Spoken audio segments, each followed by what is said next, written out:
On Thanksgiving Day, my daughter-in-law said, "Dinner's at my mom's. You stay home." I didn't argue, I just booked a trip.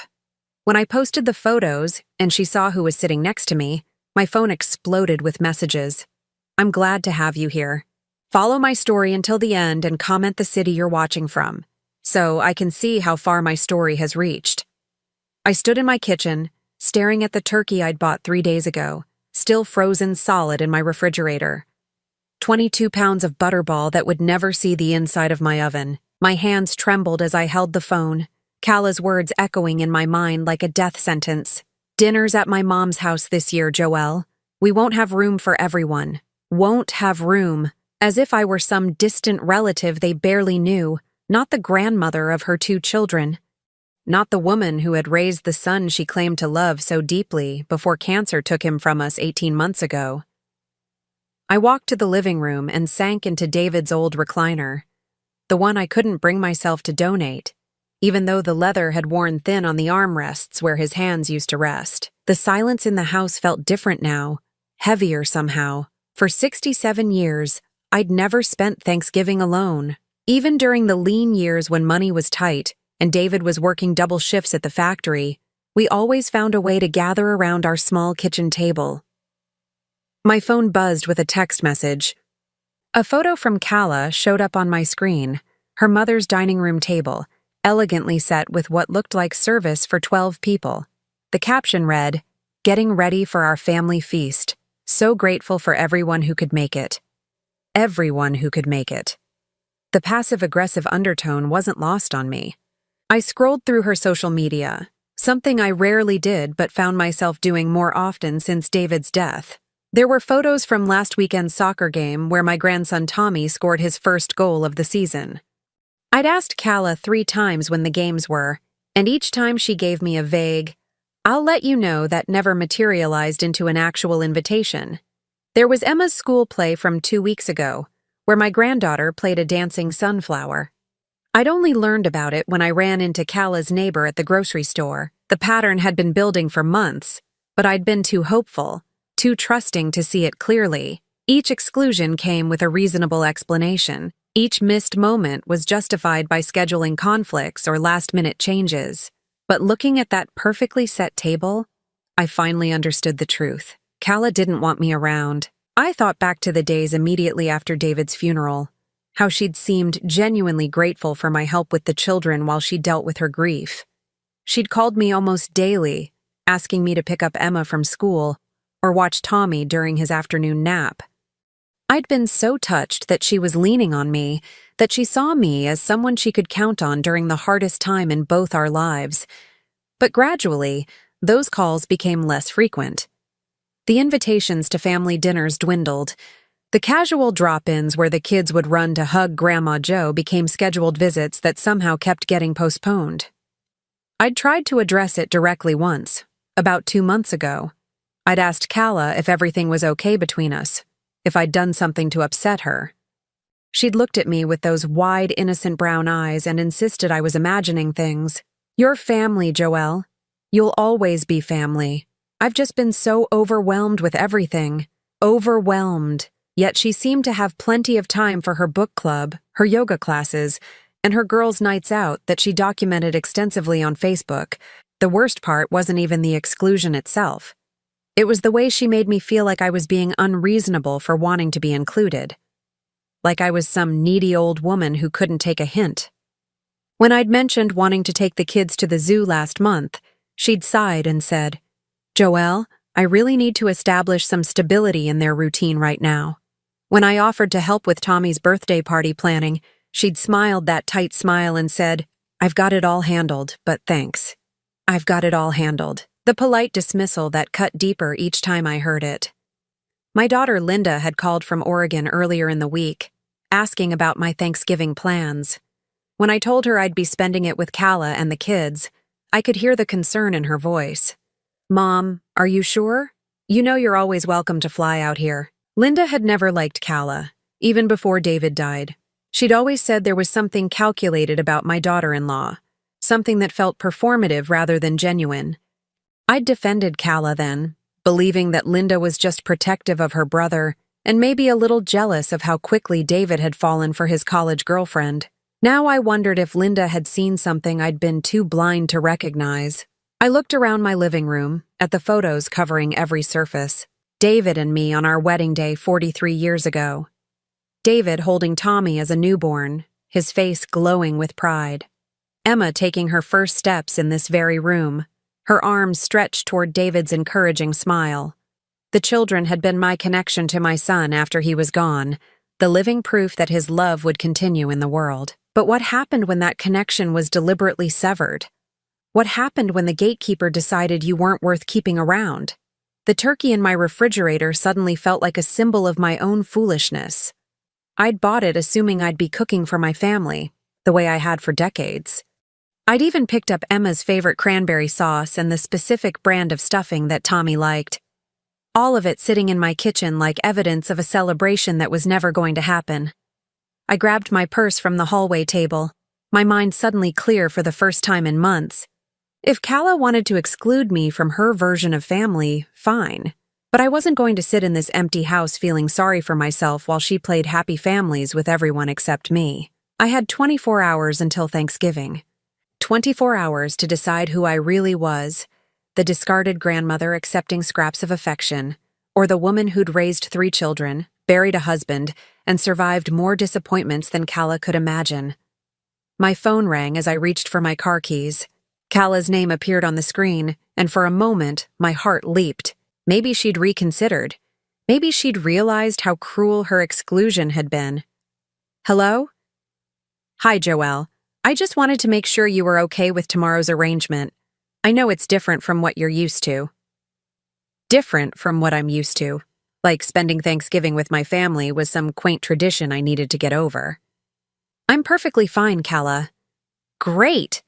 I thought maybe you could use the quiet time anyway. I know the holidays have been hard since David. She trailed off, leaving the implication hanging. That I was too fragile, too broken by grief to be good company. That my sadness would somehow taint their perfect family gathering.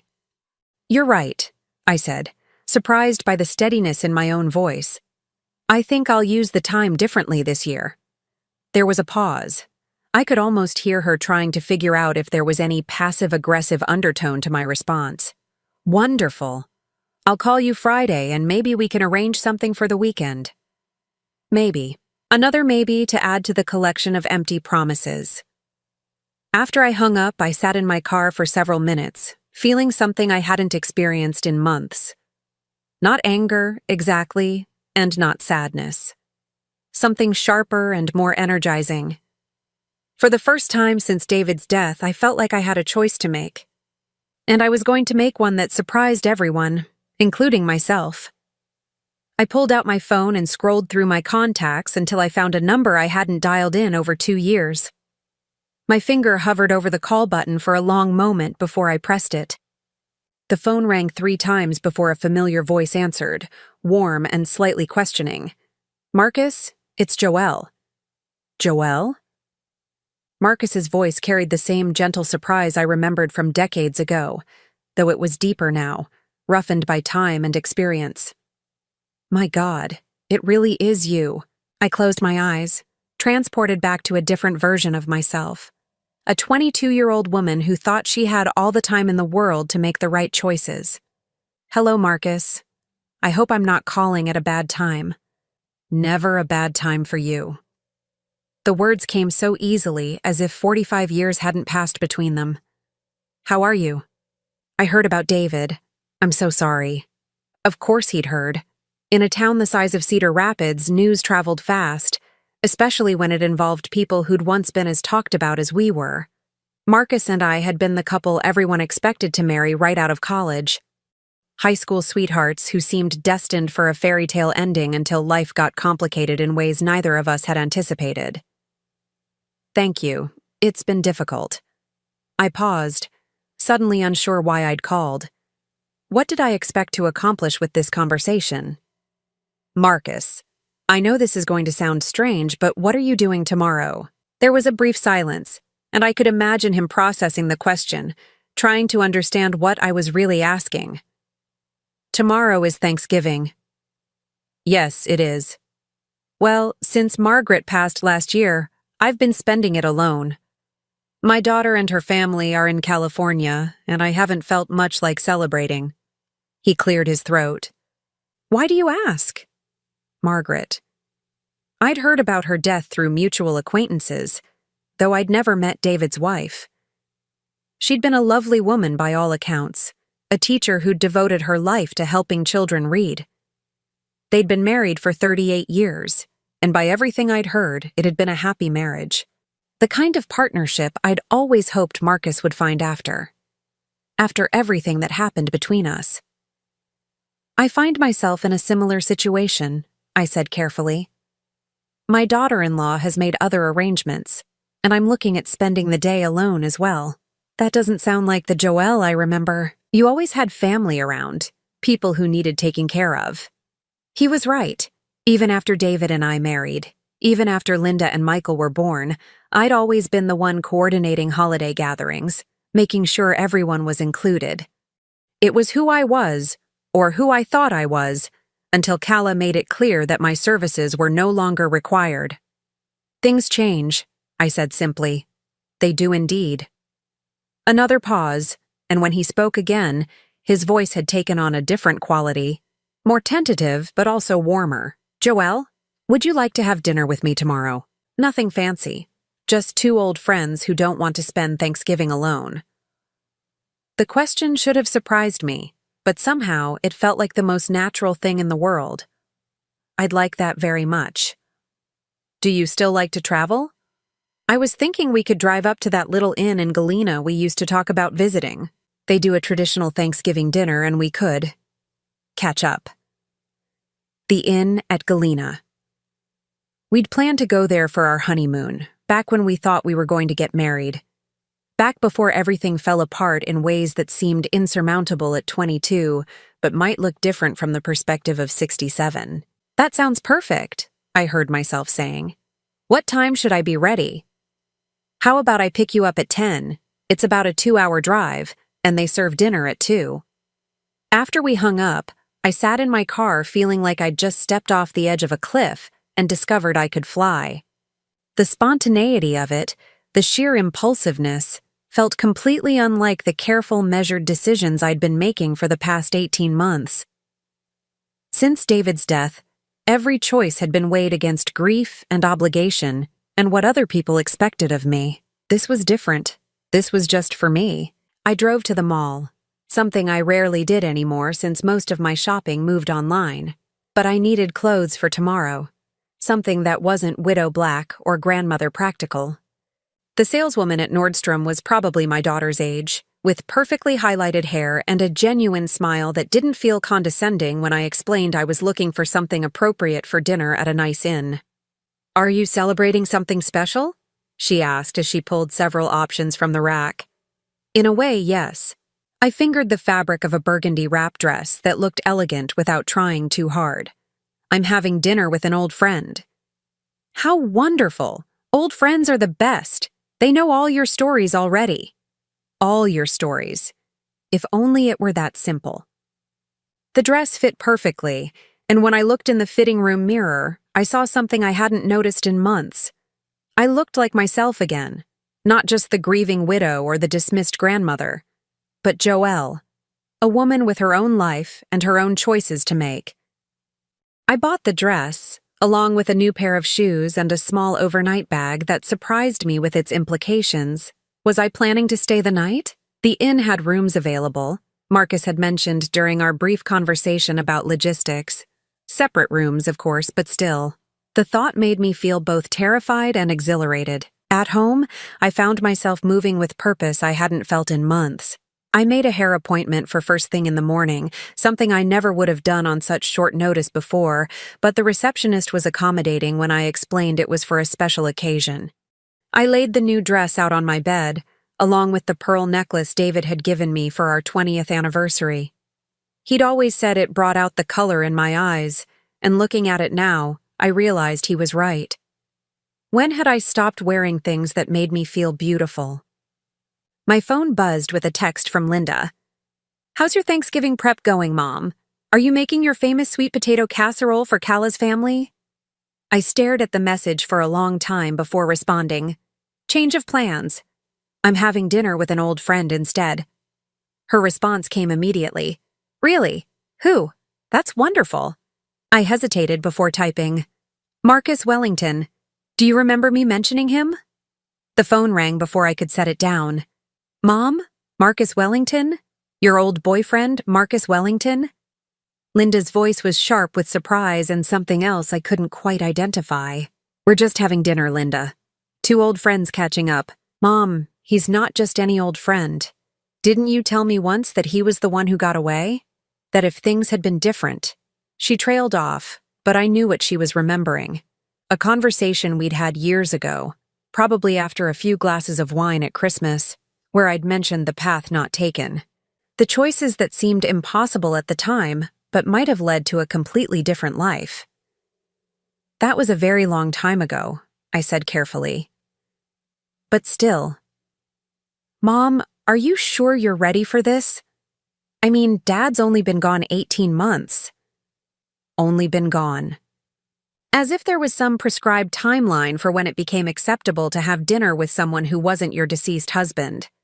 As if my grief came with an expiration date that everyone else got to determine. I'm having Thanksgiving dinner, Linda. I'm not running away to Vegas. She laughed, but it sounded strained. I know, I'm sorry. I just worry about you, and after what you told me about how Kala's been acting.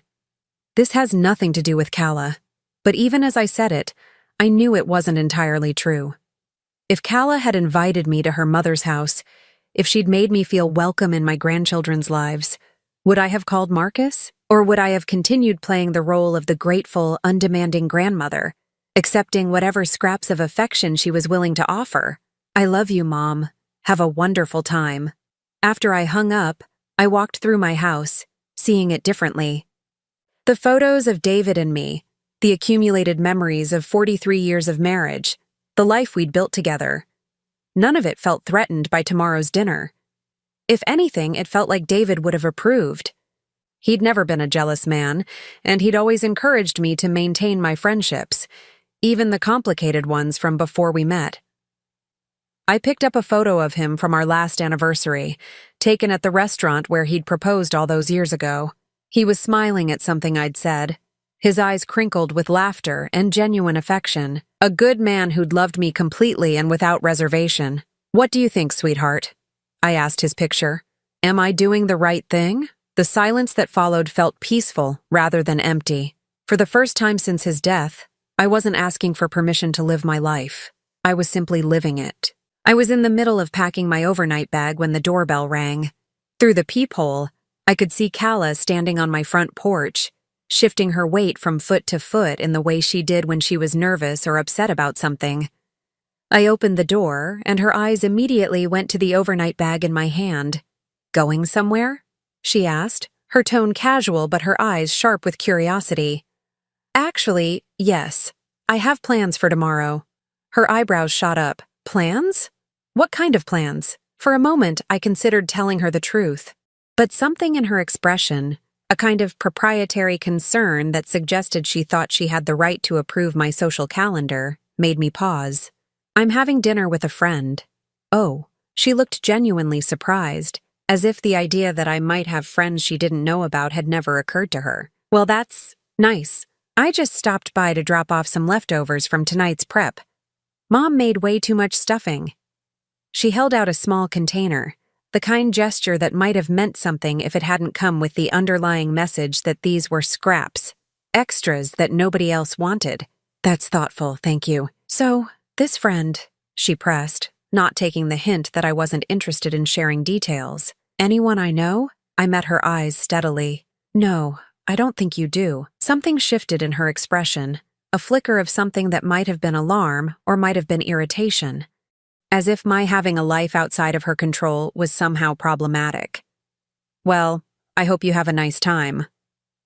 After she left, I realized I was smiling. For the first time in months, I had a secret. Something that belonged entirely to me. That Kala couldn't organize or approve or dismiss. Tomorrow, I wouldn't be the excluded grandmother sitting alone in my house. I'd be a woman having dinner with someone who'd once known her better than anyone. The question was, who would I discover I'd become in all the years between then and now? The drive to Galena passed in comfortable conversation, punctuated by moments of profound silence. Marcus looked distinguished behind the wheel of his silver Lexus. His hair completely white now, but still thick, his profile showing the same strong jawline I remembered from our college days. He'd aged well, the way men do when they take care of themselves and haven't been worn down by disappointment. We talked about safe subjects at first. The changing landscape along Highway 20, his retirement from the insurance business 3 years ago, my volunteer work at the library before David's illness made it impossible to maintain regular commitments. But underneath the polite catching up, I could feel the weight of everything we weren't saying, all the history that stretched between us like a bridge neither of us was quite ready to cross. The inn at Galena sat on a bluff overlooking the Mississippi River, its Victorian architecture and wraparound porches exactly as I'd imagined all those years ago. Marcus had reserved a table by the windows, and as we settled in with our wine, a bottle of Pinot Noir that he'd ordered without consulting me, somehow remembering it was my favorite, I felt a strange sense of completion, as if a circle was finally closing. "You look beautiful, Joelle," he said simply, raising his glass. I should have said that earlier, but I was nervous. Nervous? I laughed, touched by his honesty. We're both too old for nerves. Are we? He smiled, and I caught a glimpse of the young man who'd once made my heart race. I haven't been on a dinner date in over 2 years. I'm not sure the rules are the same at our age. A dinner date. The phrase sent a flutter through my chest that I hadn't expected. I'm not sure there are any rules at our age. We ordered the traditional Thanksgiving meal, turkey with all the trimmings, the kind of comfort food that felt appropriate for the day and the conversation we were dancing around. As we waited for our food, Marcus pulled out his phone and showed me pictures of his daughter and grandchildren in California. Sarah's youngest just turned 16, he said, swiping to a photo of a girl who looked strikingly like Marcus had at that age. She wants to be a veterinarian, very determined, just like her grandmother was. Margaret was determined? Actually, I meant like you. He set his phone down and looked at me directly. Sarah has your eyes, Joelle, your determination, your way of tilting her head when she's thinking through a problem. The words hit me like a physical blow. I stared at the photo, then at Marcus, trying to process what he was telling me without actually saying it. Marcus, I whispered, my voice barely audible above the restaurant's ambient noise. I know, I should have told you differently, should have prepared you. He reached across the table and covered my hand with his, but I wasn't sure how to bring it up after all this time.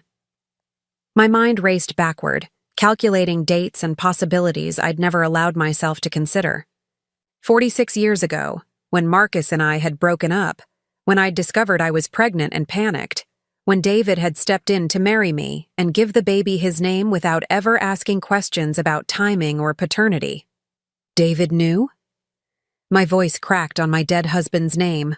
I don't think so, not for certain. But he loved you, and he loved Michael as his own son. That's what mattered to him.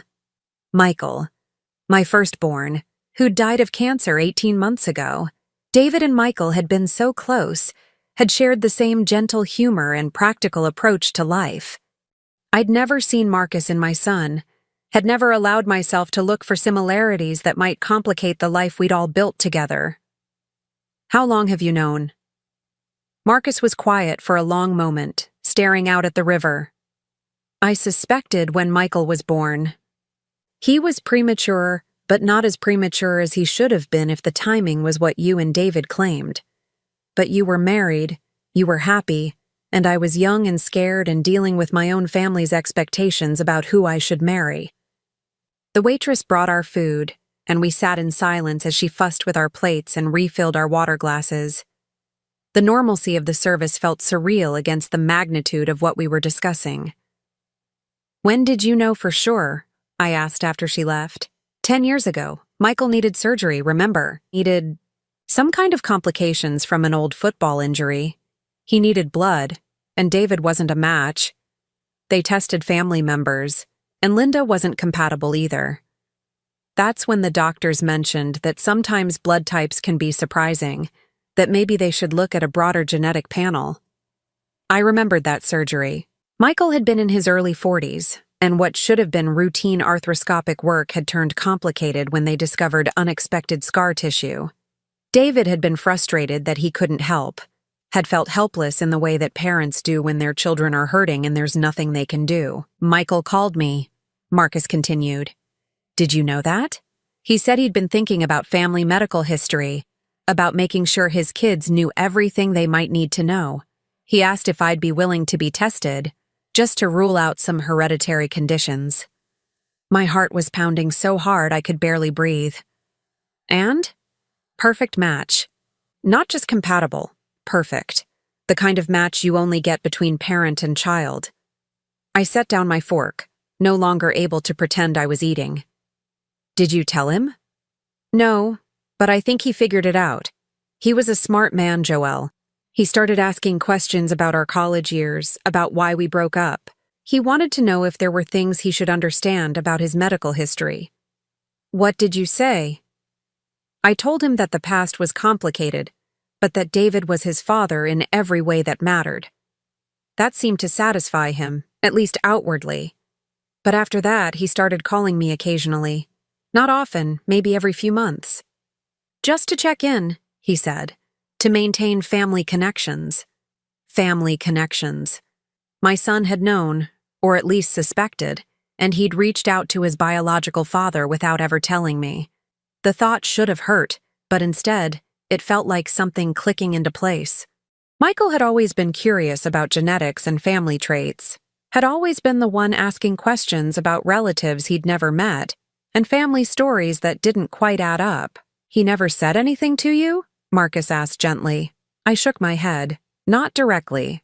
But in the last few months before he got sick, he started talking more about the importance of family, about making sure people know they're loved before it's too late.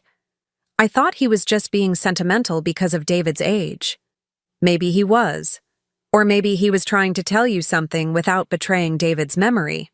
I looked out at the river, watching a barge make its slow way downstream, and tried to reconcile this new version of my history with everything I'd believed for 46 years. David, who'd married me knowing I was pregnant with another man's child and had never once made me feel ashamed or grateful or like I owed him anything. Marcus, who'd let us go to protect the life we'd built, even though it meant giving up his son. Michael, who'd figured out the truth and had found a way to honor both of his fathers without causing pain to anyone. Why are you telling me this now? I asked. Marcus was quiet for so long I thought he might not answer. When he finally spoke, his voice was thick with emotion. Because when I heard about Michael's death, I realized I'd lost my son twice. Once when I walked away 46 years ago, and again when cancer took him before I could figure out how to be part of his life properly. I don't want to make the same mistake with you. Marcus, I'm not asking you to choose me over David's memory. I'm not asking you to rewrite history or pretend the life you built wasn't real and good. But I'm asking if maybe, after all this time, we could find a way to be in each other's lives again. I thought about Kala's dismissal, about spending Thanksgiving alone, about the slow erosion of my place in my grandchildren's lives. Then I thought about the ease I'd felt during our drive, the sense of being seen and valued by someone who knew me before I became defined by my roles as wife, mother, and grandmother. I don't know how to do this, I admitted. Neither do I. But maybe we could figure it out together. The waitress brought our coffee and slices of pumpkin pie, and as we shared dessert, the conversation shifted to lighter topics. Marcus told me about his travels since retirement, about the book he was writing about the insurance industry's evolution. I found myself talking about dreams I'd put aside, about wanting to learn photography and maybe take art classes. It felt like coming alive again, like rediscovering parts of myself that had been buried under years of taking care of everyone else. When Marcus suggested we stay overnight, separate rooms, he emphasized quickly, I found myself saying yes before I'd fully considered the implications. We walked through Galena's historic downtown as the sun set, looking in shop windows and talking about everything and nothing.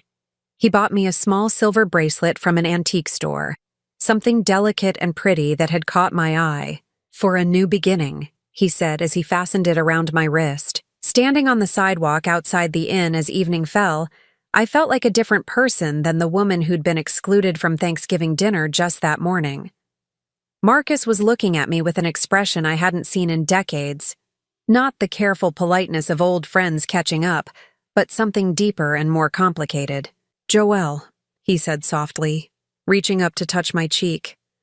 "I know this is all very sudden, but I need you to know something." "What?" "I never stopped loving you. Not completely. Part of me has been waiting 46 years for a second chance."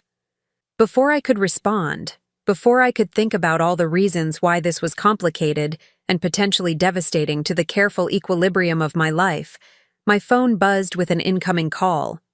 Kala's name appeared on the screen. I looked at Marcus, at his hopeful expression and the silver bracelet glinting on my wrist, then at my phone still buzzing insistently.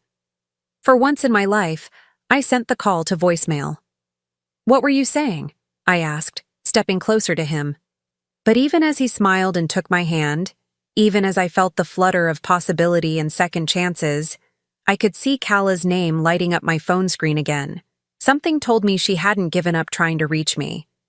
And something else told me that when she finally did, everything was about to become much more complicated than a simple Thanksgiving dinner with an old friend. I didn't check my messages until the next morning. Marcus and I had spent the evening walking along the river and talking in the inn's lobby until nearly midnight, sharing stories and memories that felt both nostalgic and surprisingly current. When I finally returned to my room, I was emotionally exhausted in the best possible way, and I'd turned my phone off completely. The morning brought 17 missed calls and 23 text messages. I sat on the edge of my hotel bed, still in my robe, scrolling through the increasingly frantic communications from Kala.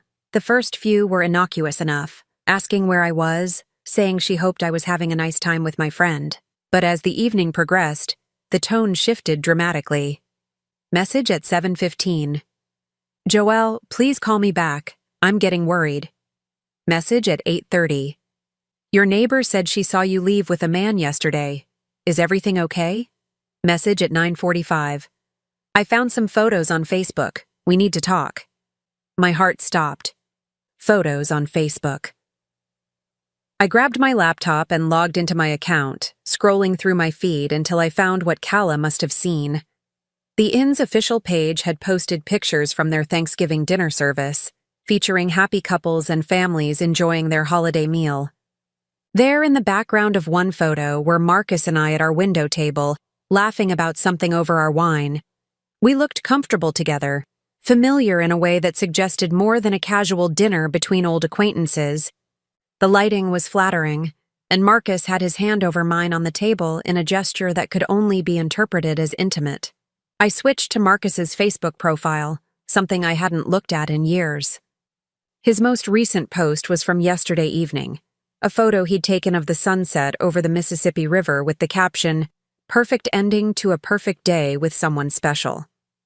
The comments were already accumulating from his friends and family, many asking who the special someone was. But it was his profile information that made my blood run cold. Marcus Wellington, retired from Wellington Insurance Group, founder and former CEO of the company that had grown into one of the region's largest independent agencies. Wellington Insurance Group, the same company that handled the life insurance policy Michael had left behind. The same company that Kala dealt with regularly as the beneficiary of that policy. My phone rang in my hand, and this time I answered it. "Joelle." Kala's voice was tight, controlled in a way that suggested she was barely containing her anger. "Where are you?" "I'm in Galena having breakfast." With Marcus Wellington. It wasn't a question, and I could hear the accusation underneath it. "Yes, with Marcus. Do you have any idea what you've done?" The question caught me off guard. What I've done?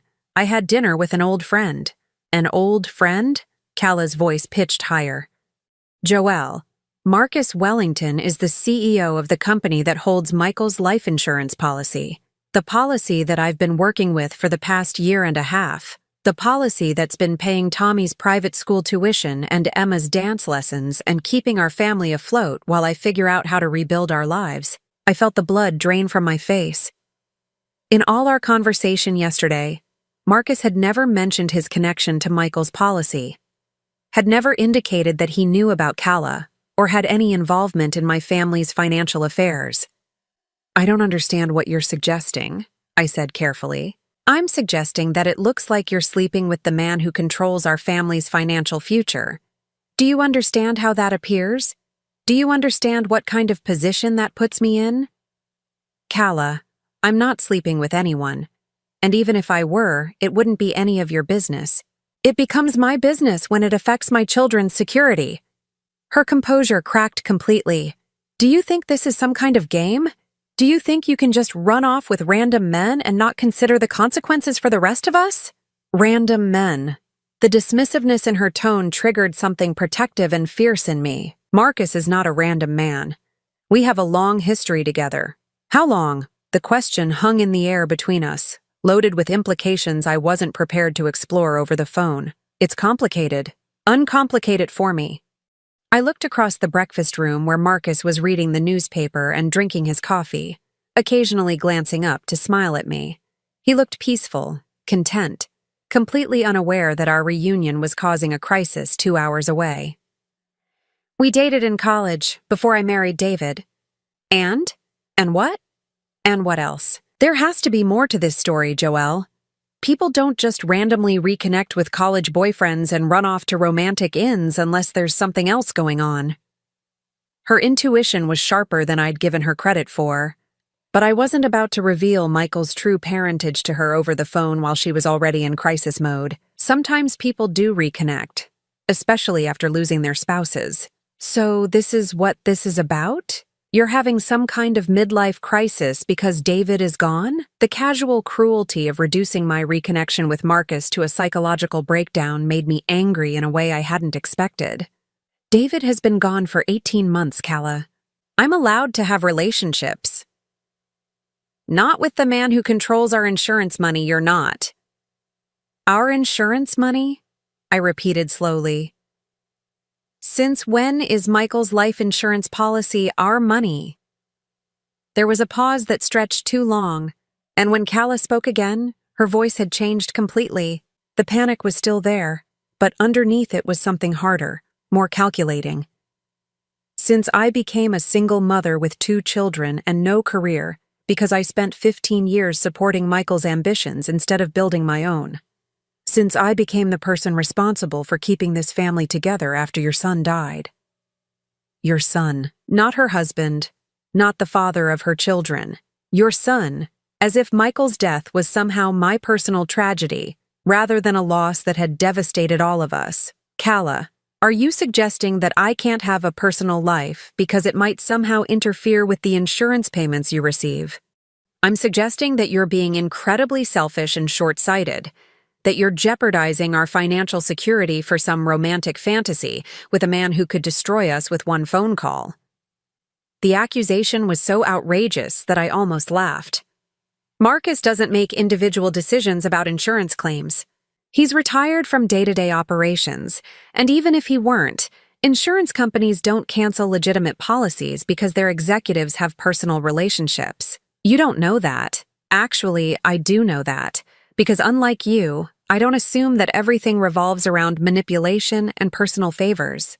The insult hit home, and Calla's response was immediate and vicious. "Everything revolves around money, Joelle. And if you can't see that, then you're more naive than I thought. Is that really what you think of me? I think you're a lonely old woman who's so desperate for male attention that you're willing to risk our entire family's future for one night with someone who used to matter to you." The words were designed to hurt, and they succeeded. But they also revealed something about Calla that I'd been trying not to see for months. This wasn't about the insurance money or Marcus's potential influence. This was about control, about keeping me isolated and dependent and grateful for whatever scraps of family connection she was willing to provide. "I'm hanging up now," I said quietly. "Joelle, don't you dare." I ended the call and turned off my phone. Marcus looked up from his newspaper, concern creasing his features.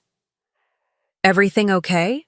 I joined him at the table, my hands shaking slightly as I reached for my coffee. "My daughter-in-law just informed me that you're apparently holding my family hostage with your vast insurance empire." He set down his paper, his expression shifting from concern to something much more serious. "She knows who I am. She figured it out from the photos. Marcus, why didn't you tell me you handled Michael's policy?" "Because I don't handle it. Haven't for over 2 years." He reached across the table and took my hand. "Joelle, I need you to understand something. I stepped away from any involvement in your family's accounts the day I learned Michael was my biological son. It would have been a conflict of interest, and it wouldn't have been fair to any of you, but Kala doesn't know that. Kala doesn't know a lot of things, apparently." His voice carried an edge I hadn't heard before, including the fact that she's been lying to you about the insurance payments. I stared at him. "What do you mean?" Marcus was quiet for a long moment, clearly weighing how much to tell me. "The policy Michael left was substantial, $750,000. But it wasn't structured the way Kala has been telling people it was. $750,000. The number was staggering, far more than I'd ever imagined. Michael had always been responsible about insurance, but this suggested a level of financial planning I hadn't known he was capable of. How was it structured? 50% to Kala as the primary beneficiary, 25% to each of the children, held in trust until they turned 25, and there was a provision for you as well, $25,000 that was supposed to be paid out immediately upon his death. I felt like the air had been sucked out of the room. I never received $25,000. I know, because Kala never submitted the paperwork claiming it. As far as the insurance company knows, you either don't want the money or don't know about it. The betrayal was so complete, so calculated, that I couldn't immediately process it. She's been telling me that Michael barely left anything, that she's struggling to make ends meet. She received $375,000 18 months ago. The children's portions are earning interest in trust accounts that she has no access to, which means she can't touch another $375,000 until they come of age. So she has no ongoing financial pressure. None whatsoever. She could live comfortably for years on what she's already received, especially if she made reasonable investments. I thought about all the times she'd made comments about struggling to pay for the children's activities, about how expensive everything was as a single mother, about needing to be careful with money. I thought about the guilt I'd felt for not contributing more to the children's expenses, for not being able to help in ways that a grandmother should. She's been manipulating me. It appears that way, yes, but why? If she doesn't need money, why work so hard to keep me at arm's length? Why exclude me from the children's lives? Marcus squeezed my hand. "I think you know why, Joelle." I did know, though I'd been trying not to see it. Kala didn't want me around because grandmothers asked questions and paid attention and might notice when things didn't add up. She didn't want me forming independent relationships with Tommy and Emma because children who loved their grandmother might mention things that contradicted the narrative she was building. She wanted to be the sole authority on Michael's memory and the children's future, with no interference from the woman who'd raised the man she claimed to have loved. My phone, still turned off, sat on the table like a small bomb. When I turned it back on, there would be more messages, more accusations, more attempts to make me feel guilty for choosing my own happiness over her version of family loyalty. But for the first time in months, I didn't care what those messages said. "Marcus," I said slowly, "I need to ask you something, and I need you to be completely honest with me." "Of course." "Yesterday, when you suggested this dinner, when you told me about Michael, was any of that motivated by what you know about Kala? About how she's been treating me?" He considered the question seriously before answering. "Partly, yes. I've been watching from a distance and I've seen how she's isolated you. But mostly, it was motivated by the fact that I've missed you every day for 46 years, and I finally had a reason to call." I believed him, which surprised me. After months of second-guessing every interaction and every motive, his honesty felt like a gift. "What happens now?" I asked. Now we finish our coffee, and then we drive back to reality and figure out how to navigate whatever storm is waiting for us. He was right about the storm. When I turned my phone back on, there were 37 new messages and 14 missed calls, not just from Kala, but from Linda, from neighbors, and from numbers I didn't recognize. The photo from the inn's Facebook page had been shared dozens of times, and apparently, the story of the grieving grandmother running off with her former lover was spreading through Cedar Rapids like wildfire. But as I read through the increasingly dramatic messages, I realized something that surprised me. I didn't care. Let them talk. Let Kala spin whatever narrative she wanted about my behavior and my motivations. Let the neighbors whisper about the timing and the appropriateness of my relationship with Marcus. For the first time in 18 months, I was exactly where I wanted to be, with someone who valued me for who I was rather than what I could provide. And if that threatened Kala's carefully constructed version of our family dynamics, then maybe it was time for those dynamics to change. The drive back to Cedar Rapids felt like traveling toward a battlefield.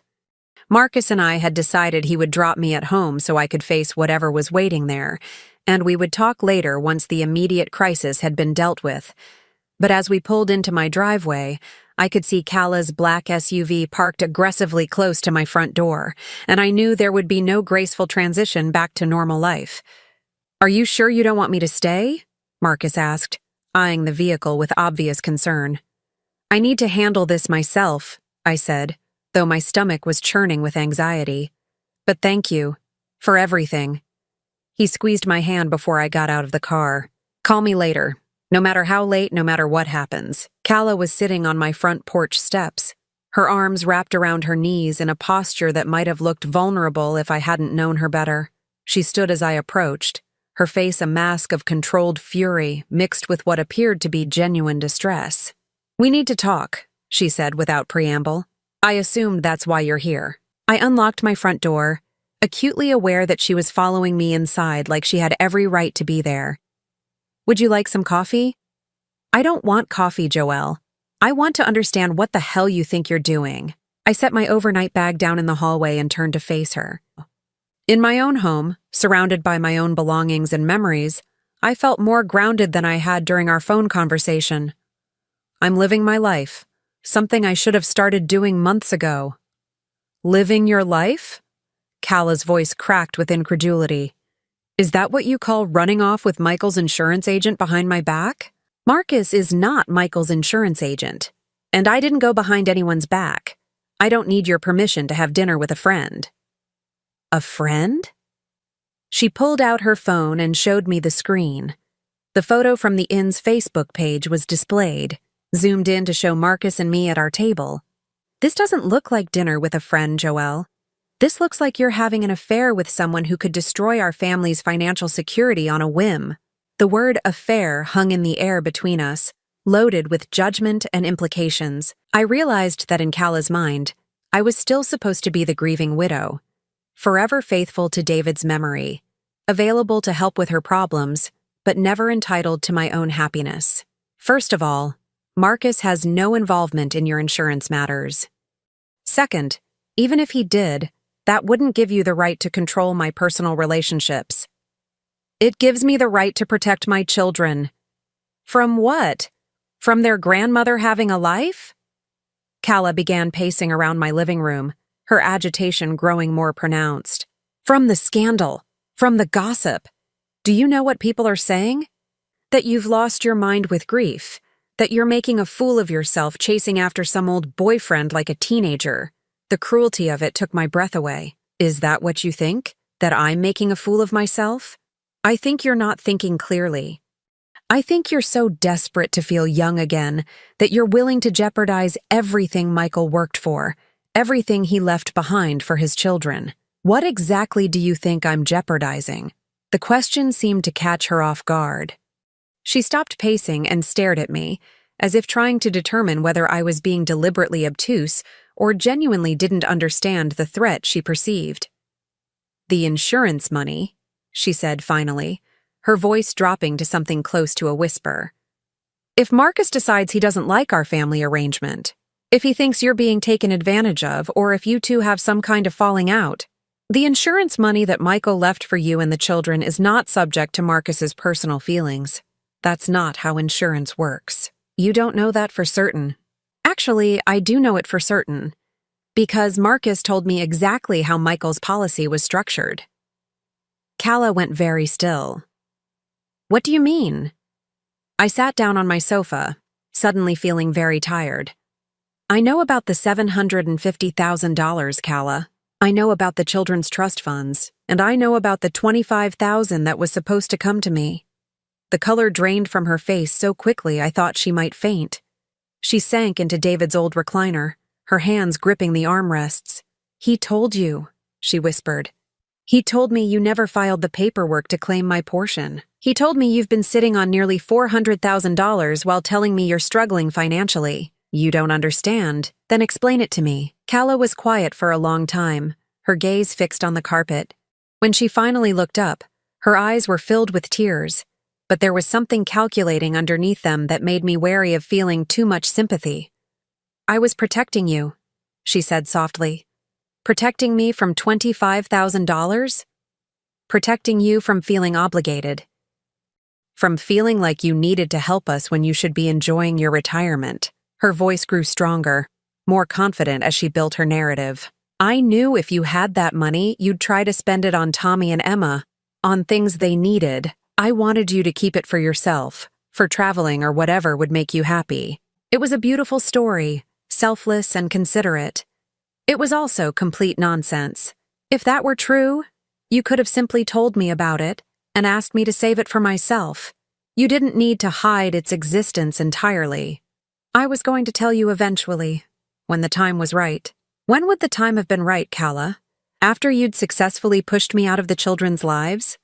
After I stopped asking uncomfortable questions about why a widow with nearly $400,000 needed to struggle with basic expenses? The mask slipped then, just for a moment, and I saw something raw and desperate in her expression.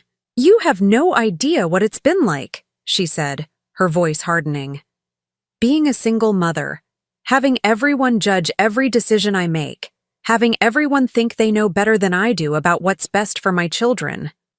I never judged your decisions. You judged me constantly. Every time you offered to help with something, every time you suggested a different approach, every time you looked at me like I wasn't doing enough or wasn't doing it right. The accusation stung because there was a grain of truth in it. I had worried about some of her choices, had occasionally offered suggestions that probably came across as criticism. But that was normal grandmother behavior, not the systematic undermining she was describing. So you decided to solve that problem by cutting me out entirely. I decided to create some boundaries so I could figure out how to be a mother without constantly feeling like I was being evaluated. Boundaries, I repeated slowly.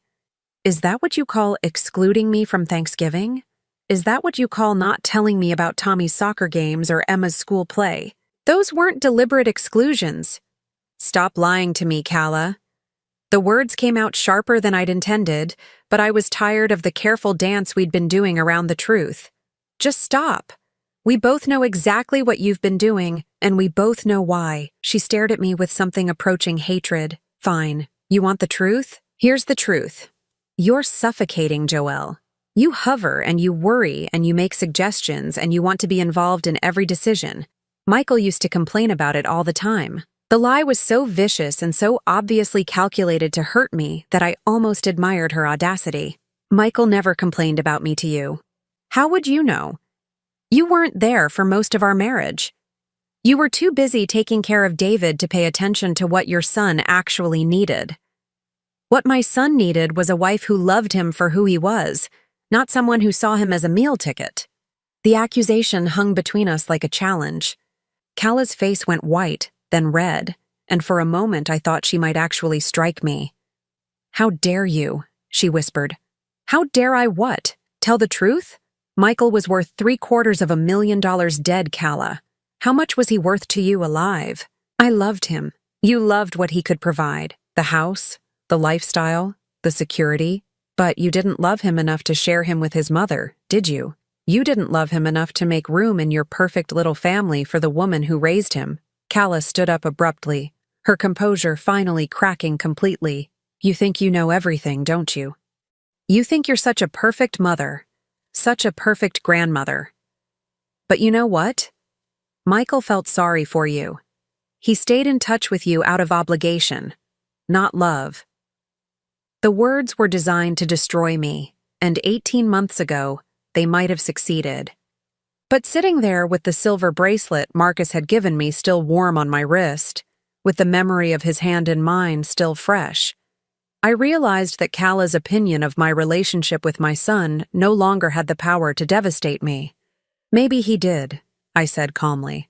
But obligation can be a form of love too, and at least he felt obligated to me. What does that say about how he felt about you? The question hit home in a way I hadn't expected.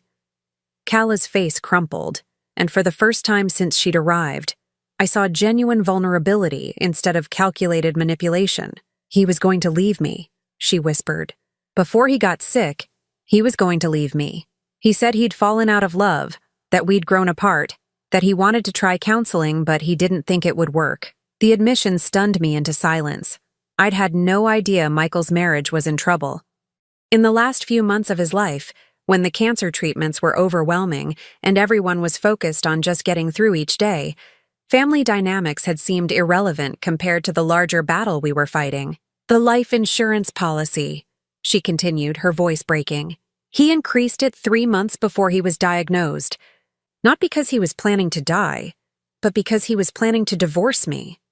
He wanted to make sure I'd be financially secure so I couldn't claim he was abandoning his children. The pieces clicked into place with devastating clarity. Michael's increased calls to Marcus, his questions about family medical history, his sudden interest in making sure everyone knew they were loved. He'd been preparing for a major life change when cancer derailed everything. So when he got sick, you had a choice to make, I said slowly. Be the devoted wife nursing her husband through his final illness, or be the woman he was planning to leave. I chose to love him, Cala said fiercely. I chose to be there for him, to take care of him, to make his last months as comfortable as possible. And I chose to make sure his children would remember him as a man who was loved and cherished, not as someone who was planning to abandon us. And you chose to make sure I wouldn't interfere with that narrative. She nodded, tears streaming down her face. You would have asked questions. You would have noticed things. You would have made it complicated. For the first time since this conversation began, I felt genuine sympathy for Cala. She'd been trapped in an impossible situation, trying to hold together a marriage that was already broken while dealing with a terminal diagnosis and 2 young children who needed stability. But sympathy didn't excuse the months of manipulation and exclusion that had followed. I understand why you did it, I said finally. But Michael has been gone for 18 months, Cala. At what point were you planning to stop punishing me for existing? I wasn't punishing you. You were. Because every time you looked at me, you were reminded that Michael might have chosen differently if he'd lived. You were reminded that there were people in his life who might have supported whatever decision he made, even if it meant the end of your marriage. Cala wiped her eyes with the back of her hand, leaving mascara streaks across her cheeks. So what happens now? Now you file the paperwork for my portion of the insurance money. Now you stop lying to the children about why their grandmother isn't around.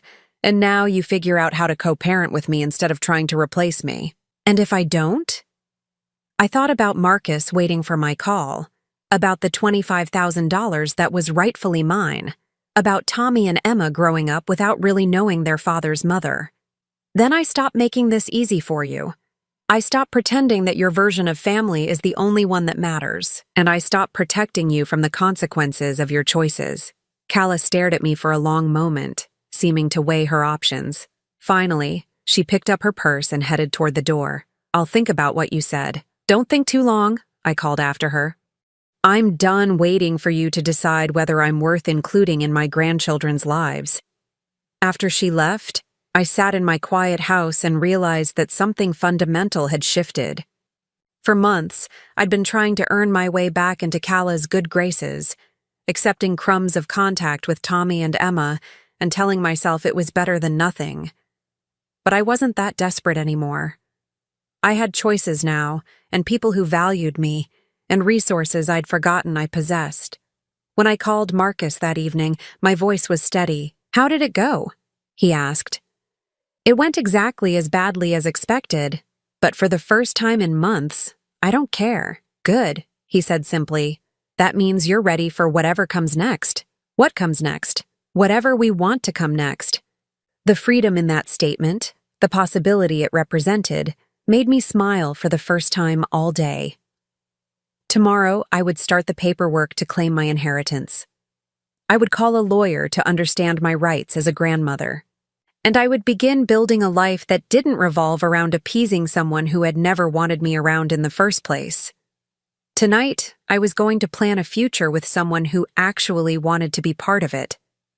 6 months later, I stood in the kitchen of Marcus's house in Galena, watching the sunrise paint the Mississippi River gold through the large windows. We'd decided to sell both our properties and buy this place together, a restored Victorian with enough space for his daughter's family to visit and close enough to Cedar Rapids that I could maintain regular contact with Tommy and Emma when Calla allowed it. The transition hadn't been smooth. There had been lawyers involved, family meetings that felt more like negotiations, and several weeks when I wondered if the battle was worth the emotional cost. But this morning, as I sipped coffee and planned the day ahead, I knew I'd made the right choice. My phone buzzed with a text message from Linda. "How's retirement treating you, Mom? Scott and I are still planning to visit next month." I smiled as I typed back, "Retirement is wonderful. Marcus is teaching me to fish, and I'm teaching him to make your grandmother's apple pie. Can't wait to see you both." The dynamic between my children and Marcus had been fascinating to navigate. Linda had been cautiously supportive from the beginning, mainly because she could see how happy the relationship made me. Michael's children had been more complex. Tommy, now 9, had adapted quickly to having another grandfather figure, while 11-year-old Emma was still working through her loyalty to her father's memory. But progress was being made. Last weekend, Marcus had attended Emma's piano recital, and she'd actually smiled when he complimented her performance afterward. Small steps, but meaningful ones. "Good morning, beautiful." Marcus appeared in the doorway, already dressed for our morning walk along the river trail. At 71, he was in better shape than most men 20 years younger, a benefit of his active retirement and generally optimistic outlook on life. "Good morning yourself?" I kissed his cheek as he poured his own coffee. "Sleep well?" "Better than I have in years. I think it's the company." We'd been living together for 3 months now, and I was still adjusting to the comfort of sharing daily life with someone again. It was different from my marriage to David, less focused on practical partnership and more on genuine companionship. Marcus and I were both old enough to know who we were, secure enough to respect each other's independence, and wise enough to appreciate the gift of finding love twice in one lifetime. "Any word from Calla this week?" he asked, settling into the chair across from me. "She called yesterday to confirm the kids can come for the weekend. No drama, no last-minute changes. I think she's finally accepting the new normal." The new normal had taken months to establish. After our confrontation at Thanksgiving, Calla had initially tried to dig in harder, threatening to limit my access to the children even further if I insisted on claiming the insurance money. But when my lawyer pointed out that grandparents had legal rights in Iowa and that her financial manipulations might not look favorable in a custody proceeding, she'd backed down. The $25,000 had been processed within 2 weeks. I'd used part of it to establish college funds for Tommy and Emma, money that Calla couldn't access or control. The rest had gone toward legal fees and the down payment on this house. More importantly, we'd established a formal visitation schedule. Every other weekend, alternating holidays, and 2 weeks during the summer when the children could stay with Marcus and me. It wasn't the close, daily involvement I'd once imagined having with my grandchildren, but it was honest and sustainable. "She's probably realized that fighting you was more exhausting than just sharing custody," Marcus observed. He was right. Calla had discovered that I was no longer the easily manipulated widow she could dismiss with vague promises and scheduling conflicts. When she tried to cancel visits for frivolous reasons, I called my lawyer.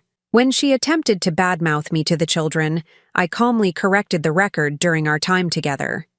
When she suggested that my relationship with Marcus was somehow inappropriate or harmful to the children's well-being, I simply reminded her that both Tommy and Emma seemed quite happy with their expanded family. The doorbell rang, interrupting my thoughts. Marcus and I exchanged glances. We weren't expecting anyone this early. I opened the door to find Emma standing on the porch with a small overnight bag, her face streaked with tears. "Grandma Jo? Can I stay with you for a while?" Behind her, Kala's SUV was pulling away from the curb quickly, as if she couldn't wait to escape. "Of course, sweetheart." I pulled Emma into a hug, noting that she was still in her pajamas with a coat thrown over them. "What's wrong?" "Mom and I had a big fight.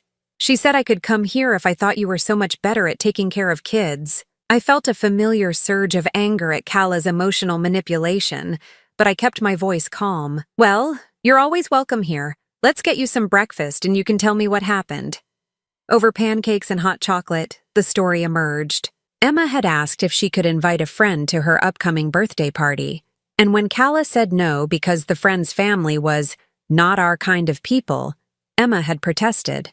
The argument had escalated until Emma declared that she wanted to live with me because I wouldn't care about stupid things like how much money people had. She told me I was ungrateful and spoiled and that if I liked your house so much better, I should just move in permanently. Emma finished, fresh tears starting to fall. Marcus, who'd been quietly listening while making his own breakfast, sat down with us. That must have been very hurtful to hear. "She didn't mean it," Emma said quickly, displaying the complicated loyalty of a child caught between adults. "She was just mad."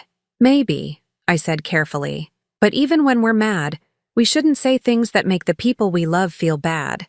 Like when I told Tommy he was stupid for crying when Dad died. Exactly like that. Do you remember how you felt after you said it?" "Terrible. I apologized like 1,000,000 times." "That's because you love Tommy and you realized your words had hurt him. Sometimes adults need to apologize too." Emma considered this while chewing a bite of pancake. "Do you think Mom will apologize?"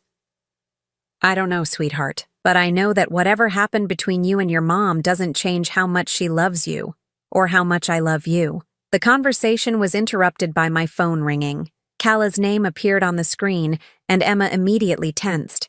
"Should I answer it?" I asked Emma. She nodded reluctantly. "Hello, Kala. Is Emma okay?" Kala's voice was thick with tears and what sounded like genuine panic. "I didn't mean for her to just run off like that. I was going to drive her over myself after we both calmed down, but she was already out the door before I could stop her. She's fine. She's having breakfast. Can I talk to her?"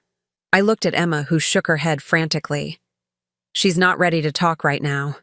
But she's safe, and she's welcome to stay as long as she needs to. Joelle, please. I know I handled this badly. I was stressed about work, and I took it out on her, and I said things I didn't mean." The admission was more honest than anything I'd heard from Kala in months. "Then maybe you should think about how to make it right. Can I come over, just to see her, to make sure she's okay?" I consulted Emma with my eyes. After a moment, she nodded. "You can come over, but no pressure for her to come home until she's ready." An hour later, Kala arrived looking genuinely contrite. She apologized to Emma without making excuses, acknowledged that her comment about our kind of people was wrong and hurtful, and promised to think more carefully before speaking when she was angry. "I don't want you to feel like you have to choose between your mom and me," I told Emma as Kala prepared to leave. "You love us both, and that's okay. Families can be complicated. Even when people get mad at each other? Especially then." Emma decided to go home with Kala that afternoon, but not before extracting a promise that she could still spend the upcoming weekend with Marcus and me as planned. As I watched them drive away together, I realized that something had fundamentally shifted in our family dynamic.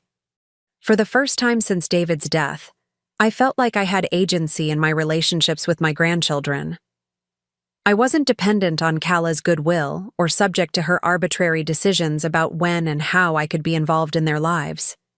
Emma had known she could come to me when she needed refuge, and that knowledge had given her the strength to stand up for herself with her mother. You handled that well, Marcus said, putting his arm around me as we watched their car disappear. I'm learning that I have more power in these relationships than I thought I did. I just had to be willing to use it. And what have you learned about Kala? I considered the question. Over the past 6 months, I'd watched Kala slowly adjust to the reality that she couldn't control every aspect of her children's emotional lives. The process had been difficult for all of us, but it had also revealed something I hadn't expected. Underneath the manipulation and the desperate need for control was a young woman who was genuinely terrified of being abandoned. I've learned that hurt people sometimes hurt people, I said finally. And that forgiveness doesn't mean allowing yourself to be treated badly. Very wise. I had a good teacher. I smiled up at him. Plus, it's easier to be generous when you're not constantly afraid of losing everything. That evening, as Marcus and I sat on our porch watching the sunset over the river, my phone buzzed with a message from Emma. Thank you for letting me come over today. I love you, Grandma Jo. I showed the message to Marcus, and he squeezed my hand. No regrets? He asked. I thought about the question seriously. The past year had been tumultuous, filled with difficult conversations, painful realizations, and the kind of family drama I'd never imagined being part of. But it had also brought me Marcus, a deeper relationship with my grandchildren, and a sense of my own worth that I'd lost somewhere along the way. None, I said firmly. Not a single one. As if to punctuate the moment, another message came through, this time from Tommy. Mom says we can come fishing with Marcus next weekend. Can he teach me to catch a really big one? I laughed, feeling lighter than I had in years. I think that can be arranged. The future stretched ahead of us, uncertain, but full of possibilities. There would be more family negotiations, more growing pains as everyone adjusted to our blended relationships, more moments when I'd have to choose between keeping the peace and standing up for myself. But for the first time since David's death, I felt equipped to handle whatever came next. I had love, I had resources, and most importantly, I had the knowledge that I was worth fighting for. The little girl who'd once been excluded from Thanksgiving dinner seemed like a stranger now. In her place was a woman who knew her own value, who insisted on being treated with respect, and who'd built a life that reflected her actual worth rather than other people's convenience. Marcus pulled me closer as the first stars appeared in the darkening sky. "What are you thinking about?" he asked. "Just wondering what David would think of all this. I think he'd be proud of you, and I think he'd approve of us." I believed that was true. David had been a generous man who'd wanted nothing more than for me to be happy. He wouldn't have wanted me to spend the rest of my life alone, grieving for him and accepting whatever scraps of affection other people were willing to offer. "I love you," I told Marcus, the words still feeling new and precious despite months of practice. "I love you too. Thank you for giving us a second chance. Thank you for being worth the wait." As we sat together in comfortable silence, I realized that the story that had begun with rejection and exclusion had somehow transformed into something beautiful. Not despite the pain I'd endured, but because of how I'd chosen to respond to it. I'd stopped waiting for other people to decide my worth. I'd stopped accepting crumbs when I deserved a seat at the table. And in doing so, I'd discovered that the best revenge against those who'd tried to diminish me was simply living a life that reflected my true value. The silver bracelet Marcus had given me that first day in Galena caught the porch light, and I smiled. Some gifts, I thought, are worth waiting 46 years to receive. And some stories have endings that are really just new beginnings in disguise. Now I'm curious about you who listened to my story. What would you do if you were in my place? Have you ever been through something similar? Comment below. And meanwhile, I'm leaving on the final screen 2 other stories that are channel favorites, and they will definitely surprise you. Thank you for watching until here.